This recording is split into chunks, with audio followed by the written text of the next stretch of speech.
Good morning. We've got a little sunlight at our disposal. We've got everything we need to survive another 24 hours. The manna has been provided. So with respect to that, I want to kind of reset a little bit.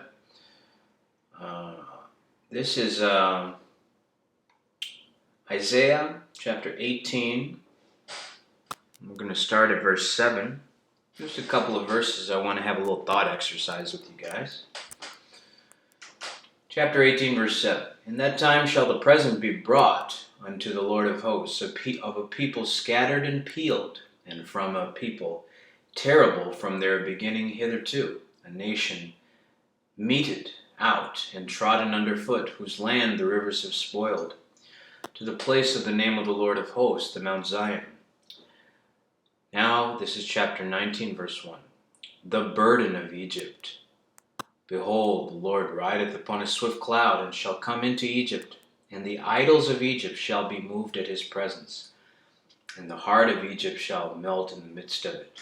And I will set the Egyptians against the Egyptians, and they shall fight, every one against his brother, and every one against his neighbor, city against city, and kingdom against kingdom. And the spirit of Egypt shall fail in the midst thereof, and I will destroy the counsel thereof, and they shall seek to the idols and to the charmers, and to them that have familiar spirits, and to the wizards. And the Egyptians will I give over into the hand of a cruel lord, and a fierce king shall rule over them, saith the Lord of hosts.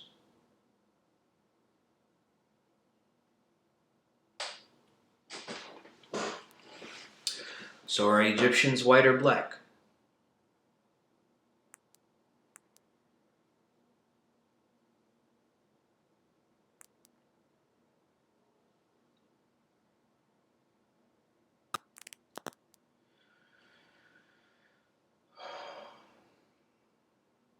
Today, I think it's important to take a look at everything you are ashamed of. Get away from your wife, because the enemy will use her to increase your shame. Go into a quiet place, even if it's your car in the garage, even if it's a bathroom, even if you have to send her off to wherever she has her affairs. Our enemy, by and large as men, is ourselves. And the biggest weapon that's used against us is fear and shame. Fear of what's going to happen to our reputation. We worry a lot about social castration. That's basically what middle school is just a perpetual fear of social castration. It's a loss of life. It's a loss of the ability to reproduce. It's ingrained in us. I think it's a natural, healthy thing. But maybe that falls under the category of the pride of life. Our parents try to beat self-esteem out of us so that we will be the slaves that they were to their parents. And their parents were the slaves of the colonial empire. And the colonial empire is a byproduct of Jewish demonic activity. The Roman Catholic Church, the Roman Empire, Caesar, all these things. Why would the Jews say we have no king but Caesar if they didn't have a hand in his reign? Why is Rome known for its debauchery?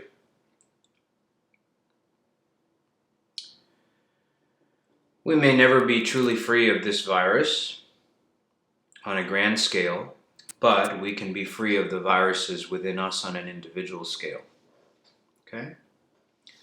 My brother liked to say he was an independent libertarian rather than a Republican or Democrat. That is a form of cowardice to me, because it's like, well, I'm going to take care of myself and you take care of yourself. Well, who gave you the power to take care of yourself? The Lord did. And aren't we supposed to love our neighbor as ourselves? So how can we be truly independent libertarians if we're not fighting for everybody's liberty? I'm not going to carry on with that philosophy. My brother's liberty is just as important to me as my own. Because if I'm free now. Where can I go? To a white bar?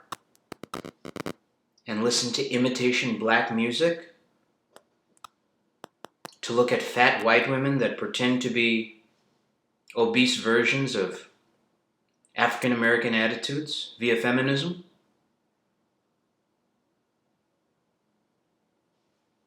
Trust me, I've tried. It doesn't work. Like physically, it just doesn't work.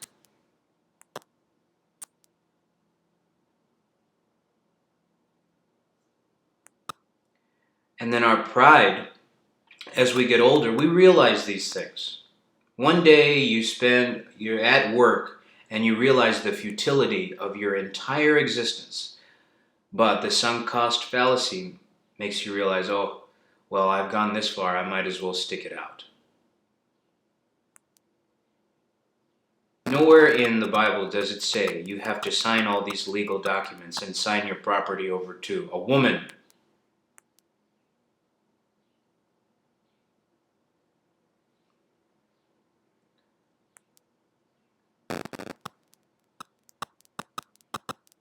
I would have been fine being a side dude to multiple women that made me very, very happy.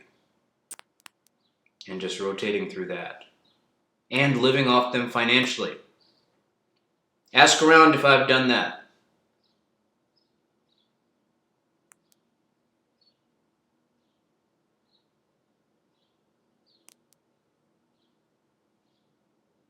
In the Eastern philosophy, family is a unit. But immigrants come over here, and evil, evil immigrants try to take from the American mode of excessive independence when it is convenient for them.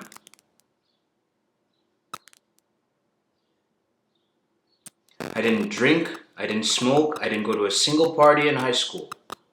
I got up at 6 a.m. every Monday, Wednesday, and Friday in the summer to do conditioning and weightlifting. 2-a-days. Winter weightlifting, track and field, and then summer conditioning. Over and over and over again. Went to the high school as an 8th grader to take geometry because it wasn't offered at my school. Never took sex education. Everything an immigrant parent would want in a child. And the blue eyes they so desperately crave. Never said the N-word.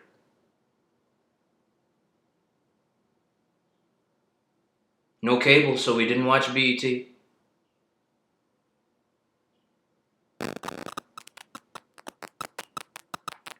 Didn't go to a movie theater until I was 14 years old. There is nothing further than any child should have done to prove that he was part of a family unit.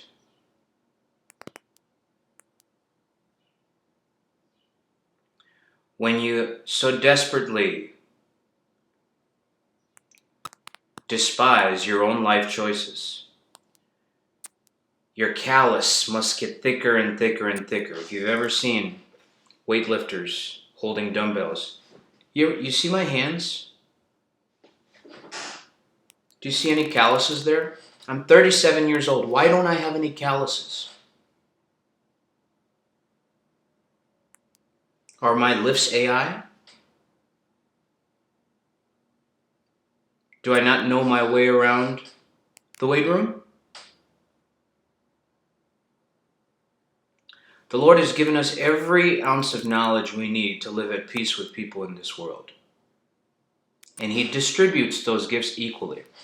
And this is in your precious Romans 12, verse 5, I believe. Well, why guess? I know how important documentation is to you people.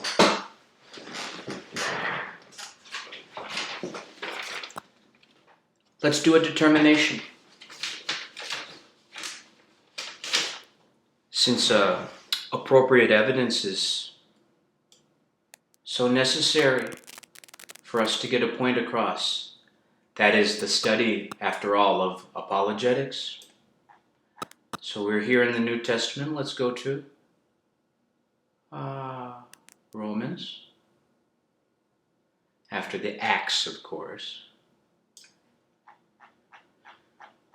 Okay.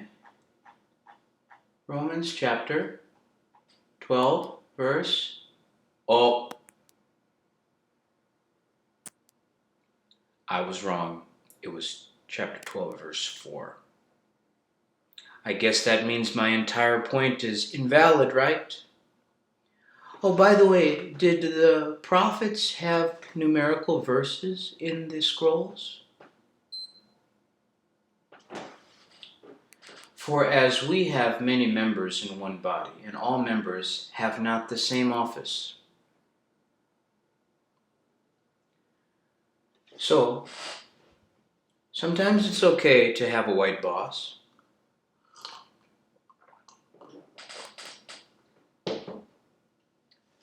And sometimes it's not.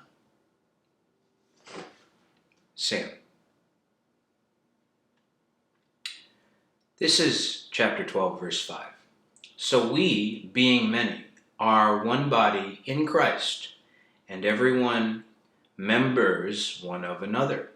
Verse 6. Having then gifts differing according to the grace that is given to us, whether prophecy, let us prophesy, according to the proportion of faith, or ministry, let us wait on our ministering, or he that teacheth, on teaching, or he that exhorteth, on exhortation, he that giveth, let him do it with simplicity, he that ruleth, with diligence, he that showeth mercy, with cheerfulness.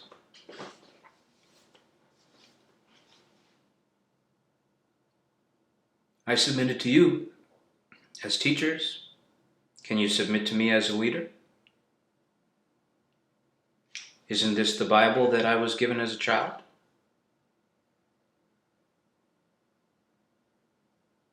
Isn't Paul the man who Jesus himself spoke to?